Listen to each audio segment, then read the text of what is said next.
जो बजट पर जो डिवीजन हम मांग रहे हैं वोट का, उसको हाउस में अलाउ किया जाए। सर कितने विधायक हैं टोटल जो आप लोगों के टच में हैं, जो 6 जिन्होंने क्रॉस वोटिंग की, उनके अलावा भी कितने नंबर्स हैं? देखिए, इन सारी चीज़ों को ना पहले बताते हम ना आप बताएंगे, लेकिन इतना मैं जरूर कहना चाहता हूं कि मैं इतना जरूर कहना चाहता हूं, कांग्रेस जो है वो मैंडेट खो चुकी है। Thank you. और ख़ास तौर से जिस तरह से विधानसभा के अध्यक्ष महोदय जी ने विपक्ष के साथ व्यवहार किया है और जो रुख अपनाया है, उस संदर्भ में हमने जानकारी दी है। बजट सत्र हिमाचल प्रदेश में आजकल चल रहा है विधानसभा में, और बजट सत्र में जो कट मोशन पर चर्चा होने के बाद जब मंत्री विभाग का उत्तर देते हैं, उसके बाद कट मोशन पर वोटिंग होती है, और वोटिंग के समय अगर वॉइस वोटिंग अपोजिशन वालों को कन्विंसिंग ना लगे तो वहाँ डिवीजन ऑफ वोट जो है वो मांगने का अधिकार है, और हमने उसी के लिए आग्रह किया था। लेकिन 2 बार आग्रह करने के बावजूद भी हमारी बात को नहीं सुना गया, हाउस को एडजॉर्न कर दिया गया। और ऐसी सूरत में जब सारी चीज़ों को लेकर के हम अध्यक्ष महोदय जी से मिलने के लिए सारे विधायक जा रहे थे, तो मार्शल खड़े कर दिए, और मार्शल खड़े करके विधायकों के साथ जो जिस प्रकार से व्यवहार हुआ है, धक्के मुक्की हुई, विधायक घायल हुए हैं, गले से पकड़ लिया विधायकों को मार्शल के माध्यम से। ये आज तक हिमाचल प्रदेश की विधानसभा के अंदर कभी नहीं हुआ। और उसके बाद जब हम उनको मिलने के लिए उनके ऑफिस में प्रवेश किए, तो अध्यक्ष महोदय मुकर जाते हैं, कहते हैं कि हमने तो आदेश किए ही नहीं है, मार्शल किसने लगाए। और जो सिक्योरिटी इंचार्ज है वो बोलते हैं कि हमको स्पीकर साहब के आदेश है। तो ये सब दुर्भाग्यपूर्ण परिस्थिति है। और दूसरी बात, मैं इस बात को लेकर के जरूर कहना चाहता हूँ, जो घटनाक्रम घटित हुआ है हिमाचल प्रदेश में राज्यसभा के चुनाव के परिणाम आने के पश्चात,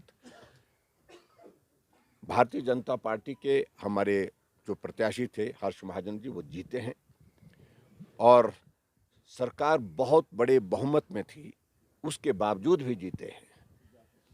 और स्वाभाविक रूप से जो जीतने के जो सारी चीज़ें घटनाक्रम जो घटित हुई हैं सब वहाँ पर, उसमें अगर हम देखें तो वर्तमान में कांग्रेस की सरकार को सत्ता में रहने का कोई अधिकार नहीं है, यही मैं कहना चाहता हूँ।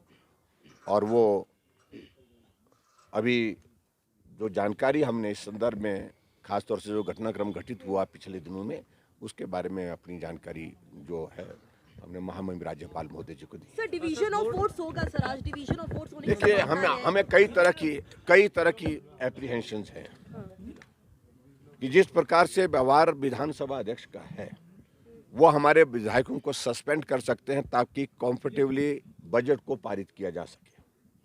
ये भी एक आशंका है जो हम जाहिर कर रहे हैं। और इसके अलावा मुझे ये भी मालूम पड़ा कि कांग्रेस के कुछ विधायकों को नोटिस दिए हैं जो जिन्होंने वोट दिया है, और उनको नोटिस दे करके कि आपके ऊपर जो है हमारा 1:30 बजे का समय तय किया उसमें, तो उसमें जो डिफेक्शन लॉ है, जो एंटी डिफेक्शन लॉ है, उस पर उनने कहा कि आपके खिलाफ कार्रवाई क्यों ना की जाए। अपना पक्ष प्रस्तुत करने के लिए उनको 1:30 बजे बुलाया गया है। तो उनको सस्पेंड करने की उनकी ओर से जो मंशा जाहिर की जा रही है, वो भी एक संभावना है। और ऐसे में बहुत सारी चीज़ों को वो करने जा रहे हैं जो कि नियम के मुताबिक नहीं है। राज्यसभा में नंबर 1 व्हिप जारी नहीं होता है, व्हिप जारी किया कांग्रेस ने। दूसरी बात, राज्यसभा में कोई क्रॉस वोटिंग होती है तो उसमें वो इनवैलिड नहीं होता है, उसके लिए तो इलेक्शन कमीशन ने क्लियर गाइडलाइंस की। और जबकि मुख्यमंत्री बार बार यही कहते रहते हैं कि अगर आपने क्रॉस वोटिंग किसी ने भी की तो वो वोट इनवैलिड माना जाएगा, लेकिन उसमें इलेक्शन कमीशन ने डायरेक्शन दी, इसमें वो फिर वो चुप हो गए, उसके बाद कोई जवाब नहीं दिया।